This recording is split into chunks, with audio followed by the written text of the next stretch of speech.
on va voir dans le premier point le plan d'affaires. Alors, lorsqu'on parle de plan d'affaires, on parle d'une stratégie. Et c'est une stratégie qui se pense en amont. Ça veut dire qu'est-ce qu'on fait? Lorsqu'on parle de plan d'affaires, on se donne un objectif au moins sur 12 mois. On se donne un objectif minimum sur 12 mois.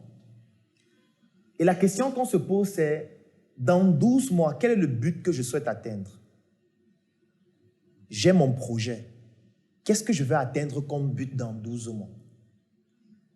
Quel est l'idéal pour moi dans 12 mois? Je vais prendre un exemple. Supposons qu'on a quelqu'un qui vend un produit. Son produit peut être un livre. Vous venez d'écrire un livre et vous vous dites, mon but dans 12 mois, c'est de commercialiser mon livre. Et je voudrais vendre 1000 exemplaires. 1000 exemplaires. Ça, c'est le but dans 12 mois. Alors, dès que j'ai parlé de 1000 exemplaires, il faut maintenant parler de chiffres. Parce qu'il faut toujours chiffrer son but. Il faut le délimiter dans le temps. Parce que là, on a commencé à chiffrer. J'ai dit 12 mois, je n'ai pas dit 1 an. Ce n'est pas la même chose. Lorsqu'on parle de 12 mois, c'est plus précis. Ça veut dire que si on a commencé en juin 2022, ça s'arrête en juin 2023. J'ai débuté ma carrière en chien sans aucun doute dans la tessie. Tous les jours à écrire des textes sans aucun but. On me disait, mon petit, arrête, t'as pas de thunes. Obstiné de mon état, je... Alors que quand on dit 1 an, c'est vague. 1 an, ça peut être de 2020 à 2021. Alors que 2020, peut-être, on était déjà au mois de septembre.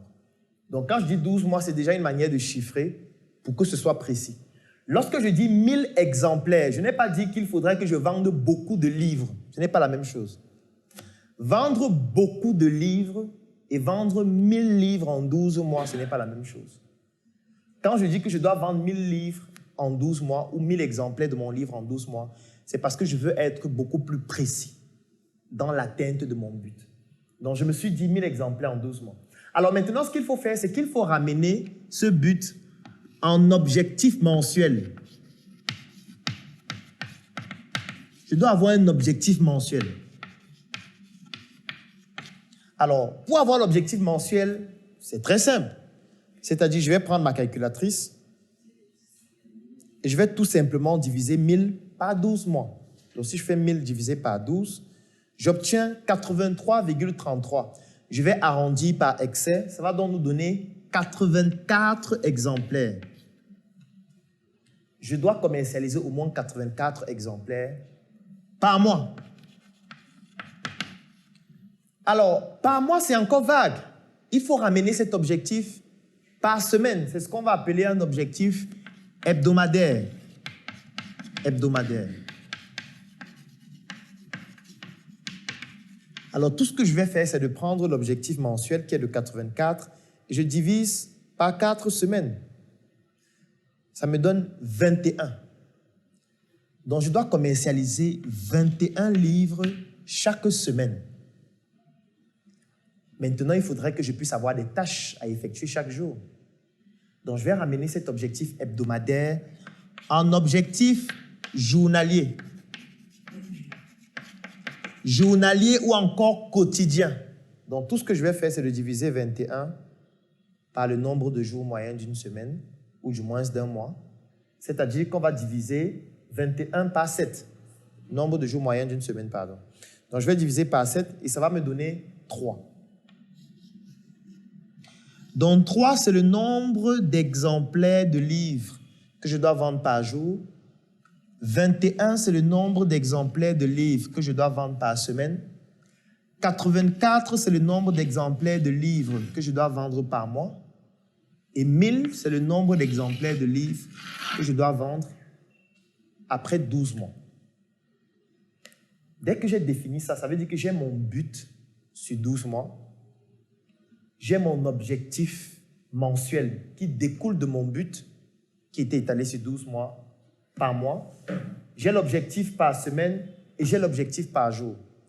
Dès que j'ai décliné mon but en objectif spécifique par mois, par semaine et par jour, je dois maintenant définir les tâches à effectuer pour atteindre les objectifs spécifiques de chaque jour. C'est ça qu'on appelle une to-do list. Une to-do list. Qu'est-ce que je dois faire comme tâche chaque jour pour réussir à vendre 3 livres? Et là, il y a un ensemble de choses que je peux faire. Je peux décider de dire, chaque jour, je vais prendre 10 livres et je vais me balader avec les 10 livres. Je vais aller dans des endroits où des gens ont une probabilité beaucoup plus importante de lire. Et quand je vais aller dans ces endroits, je vais leur proposer le livre. Peut-être pendant 2 heures de temps. Si je m'en vais, par exemple, dans des agences de voyage où le trafic est très important, où les gens voyagent, ça veut dire que ce sont des personnes qui vont passer 3 heures, 4 heures, 5 heures de temps assis ou assises, ces personnes-là. Et parfois, le divertissement n'y est pas. Tu peux être dans un bus où il n'y a pas de voiture, où il n'y a pas d'écran, pardon. Tu peux être dans un bus où il n'y a pas le moyen de te divertir. Et quand tu vois quelqu'un qui vend un livre, tu te dis, attention, si j'achète ce livre, je peux le lire pendant le voyage. Ça devient donc intéressant. Je m'en vais donc dans une agence de voyage, ou alors je m'en vais dans un endroit où on retrouve plusieurs agences de voyage. Parce que je sais que le trafic est important. Quand je m'en vais à l'agence de voyage, j'ai mes 10 livres. Et je prospecte les personnes qui peuvent être intéressées par rapport au thème du livre. Quand on dit prospecter, ça veut dire que je dois obtenir des prospects. Je ne dois pas juste dire aux gens, voici le livre. Je dois obtenir des personnes avec qui j'échange, avec qui je discute et dont je peux obtenir des informations comme au moins le nom et le numéro de téléphone. Ça veut dire que la personne peut ne pas acheter maintenant, mais la personne pourra acheter dans 1 semaine, dans 1 mois. La personne pourra recommander à d'autres personnes d'acheter. Donc, ce que je vais faire, c'est quoi? C'est que je vais commencer à prospecter et obtenir les informations. À la fin d'une journée, si peut-être j'ai décidé de travailler pendant 3, 4, 5 heures de temps, je réussis à vendre 3 livres. Ça veut dire que j'ai atteint mon objectif journalier. Si je me rends compte que les 3 livres que j'ai vendus là, j'ai réussi à vendre ça en 1 heure de temps ou en 2 heures de temps, ça veut dire que je peux continuer. Et que je peux continuer à prospecter d'autres personnes. Je peux aller dans d'autres agences, dans d'autres quartiers, jusqu'à vendre peut-être 5 livres, 6 livres, 7 livres, 10 livres. Donc, quand je rentre le soir, je fais mes statistiques. Aujourd'hui, j'avais pour objectif de commercialiser 3 exemplaires de mon livre. J'ai réussi à commercialiser 5. Les 5 livres que j'ai commercialisés, quelles sont les caractéristiques des personnes qui ont acheté? Il faut que je le sache. Est-ce que ce sont des hommes? Est-ce que ce sont des femmes? Si ce sont des hommes, ce sont des hommes de quelle tranche d'âge? Est-ce que ce sont des jeunes? Est-ce que ce sont des vieux? Est-ce que ce sont des fonctionnaires? Est-ce que ce sont des entrepreneurs? Quelle est l'origine même ethnique des personnes qui achètent mon livre? Parce que je peux me rendre compte que j'ai vendu 5 livres et les 5 personnes qui ont acheté mon livre sont ressortissants du Nord Cameroun. C'est un exemple. Ensuite, quand je vends encore 10 autres livres, je me rends compte que tous ceux qui achètent mon livre sont ressortissants du Nord Cameroun. Ils sont des hommes. Ça veut donc dire qu'il faut que je modifie la stratégie. Il faut que je commence à prospecter beaucoup plus les personnes qui ont ces caractéristiques-là, socio-démographiques, afin de vendre plus facilement. Peut-être ces personnes recherchent beaucoup plus spécifiquement quelques éléments dans mon livre qui les accrochent beaucoup plus que les autres. Donc, il est question d'analyser les statistiques sur le plan chiffré d'abord dans un premier temps et surtout sur le plan socio-démographique et même de toutes les autres variables qui entrent en jeu afin de pouvoir comprendre exactement le profil des personnes qui achètent mon produit. À la fin d'une semaine, je fais le bilan. Nous sommes déjà à combien de livres vendus? Je compare par rapport à l'objectif. Je fais la même chose à la fin du mois. Et à la fin de l'année, ou plutôt à la fin des 12 mois, je compare l'objectif par rapport au but que je me suis fixé qui était de 1000 livres. J'avais pour objectif de vendre 1000 livres et le livre coûtait 10 000 francs. Ça veut dire 1000 livres, je vais juste ajouter 3 zéros, ça fait 10 millions. Donc voilà le chiffre d'affaires que je dois réaliser en 12 mois. Et chaque jour, je vais évaluer si je suis en train d'atteindre ce chiffre d'affaires. Ce qui va se passer, c'est quoi? C'est que si je me rends compte après 1 mois, 2 mois, 3 mois, que je n'ai vendu que 4 livres, ça veut dire que je ne suis pas en train d'atteindre mon objectif journalier, hebdomadaire et mensuel. Ça veut dire qu'il y a quelque chose dans les tâches que j'effectue au quotidien qui ne fonctionnent pas. Ça veut dire que soit je dois changer de stratégie, soit je dois modifier l'approche que j'ai, ou alors même, pourquoi pas, je peux totalement changer de projet. Je peux décider de me former davantage. Peut-être je n'ai pas les bonnes stratégies qu'il faut. Je peux décider de rejoindre une communauté que je vais utiliser comme levier pour vendre mon livre. En fait, c'est à ce moment donné que vous allez comprendre le besoin de se former. Le besoin de se former naît lorsqu'on a un but à atteindre, on l'a décliné en objectif et qu'au quotidien, on se rend compte qu'on n'est pas en train d'atteindre ces objectifs. C'est ça qui vous pousse à comprendre que, attention, peut-être il faut que je me forme en marketing digital, comme ce qu'on a vu au module 4. Peut-être si je crée une plateforme en ligne et je commence à commercialiser mes livres en ligne, je vais vendre plus facilement.